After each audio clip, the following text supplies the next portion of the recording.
Day 177, Monday, June 12. Numbers 31. Numbers 31 1-54 NKJV. And the Lord spoke to Moses, saying, Take vengeance on the Midianites for the children of Israel. Afterward you shall be gathered to your people. So Moses spoke to the people, saying, Arm some of yourselves for war, and let them go against the Midianites to take vengeance for the Lord on Midian. 1,000 from each tribe of all the tribes of Israel you shall send to the war. So there were recruited from the divisions of Israel 1,000 from each tribe, 12,000 armed for war. Then Moses sent them to the war, 1,000 from each tribe. He sent them to the war with Phinehas the son of Eleazar the priest, with the holy articles and the signal trumpets in his hand. And they warred against the Midianites, just as the Lord commanded Moses, and they killed all the males. They killed the kings of Midian with the rest of those who were killed, Evi, Rechem, Zur, Hur, and Reba, the 5 kings of Midian. Balaam the son of Beor they also killed with the sword. And the children of Israel took the women of Midian captive, with their little ones, and took as spoil all their cattle, all their flocks, and all their goods. They also burned with fire all the cities where they dwelt, and all their forts. And they took all the spoil and all the booty, of man and beast. Then they brought the captives, the booty, and the spoil to Moses, to Eleazar the priest, and to the congregation of the children of Israel, to the camp in the plains of Moab by the Jordan, across from Jericho. And Moses, Eleazar the priest, and all the leaders of the congregation, went to meet them outside the camp. But Moses was angry with the officers of the army, with the captains over thousands and captains over hundreds, who had come from the battle. And Moses said to them, Have you kept all the women alive? Look, these women caused the children of Israel, through the counsel of Balaam, to trespass against the Lord in the incident of Peor, and there was a plague among the congregation of the Lord. Now therefore, kill every male among the little ones, and kill every woman who has known a man intimately.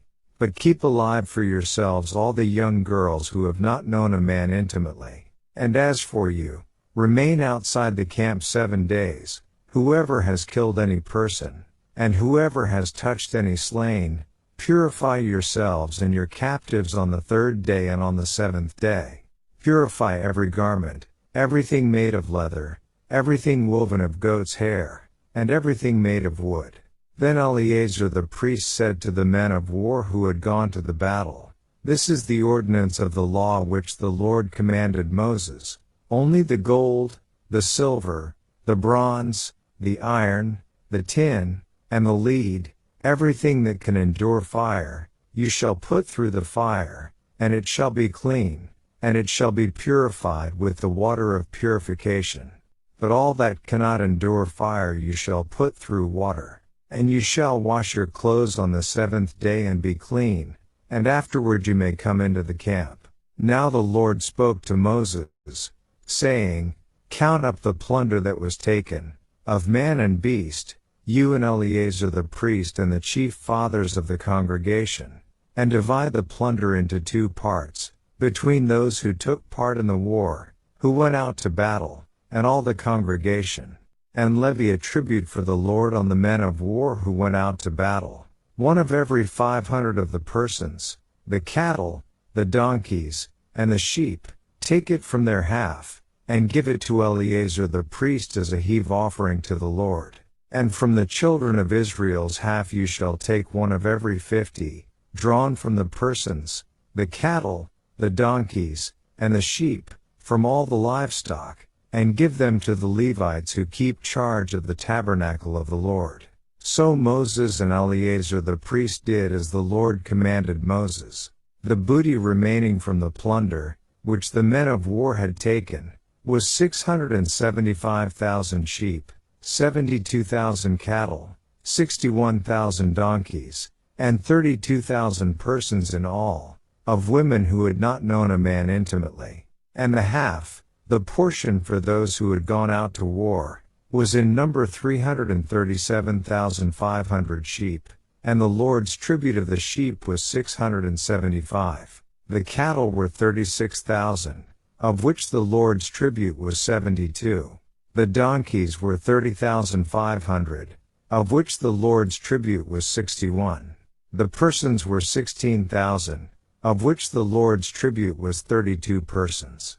So Moses gave the tribute which was the Lord's eve offering to Eleazar the priest, as the Lord commanded Moses. And from the children of Israel's half, which Moses separated from the men who fought, now the half belonging to the congregation was 337,500 sheep, 36,000 cattle, 30,500 donkeys, and 16,000 persons. And from the children of Israel's half Moses took one of every 50, drawn from man and beast, and gave them to the Levites, who kept charge of the tabernacle of the Lord, as the Lord commanded Moses.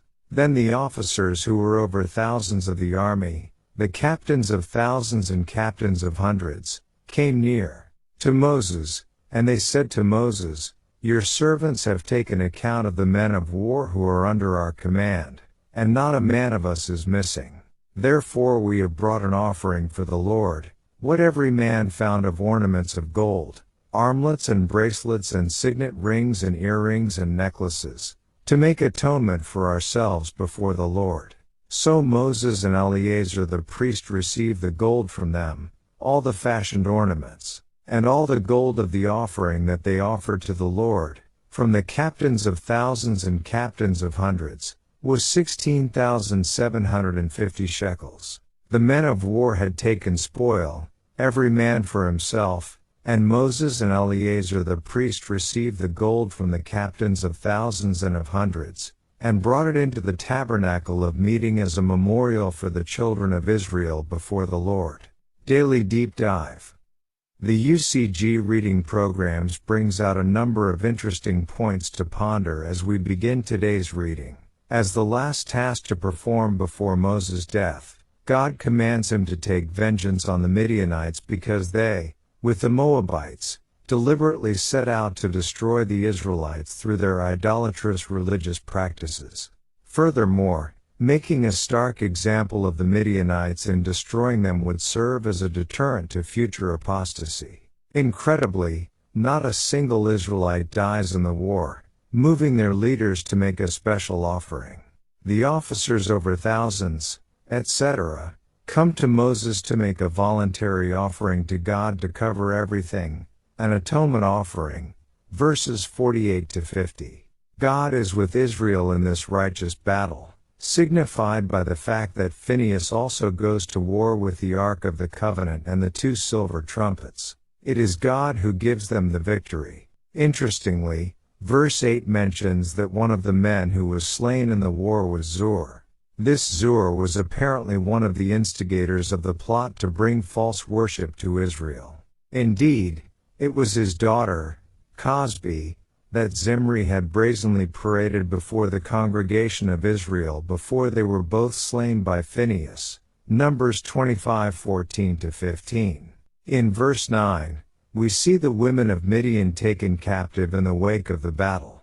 Moses, however, is incensed at this, as these are the same women who led Israel astray with the Moabites, and he commands that all but the virgins among them be put to death. Verses 14-18.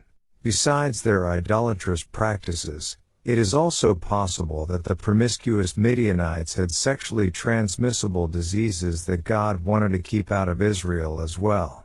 Verse 16 is the verse that actually explains what happened in the incident of Baal Peor. We learn that it was the counsel of Balaam that the Midianite women followed when they caused the children of Israel to sin against God, resulting in the plague that cost 24,000 lives.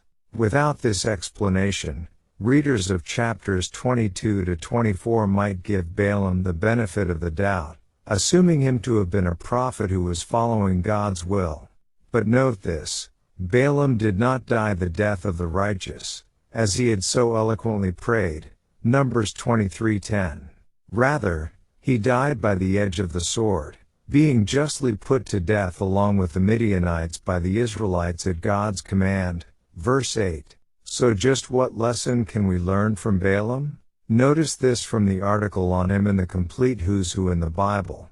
2 Peter 2:15, Jude 1:11 and Revelation 2:14 warn the NT people of God against allowing a smooth-talking pagan to capitalize on his knowledge in the form of religiosity and twist it to his own deadly end. A veneer of piety disguises the shallow convictions which can be bought for a price, Numbers 22:17, and superficial repentance, v.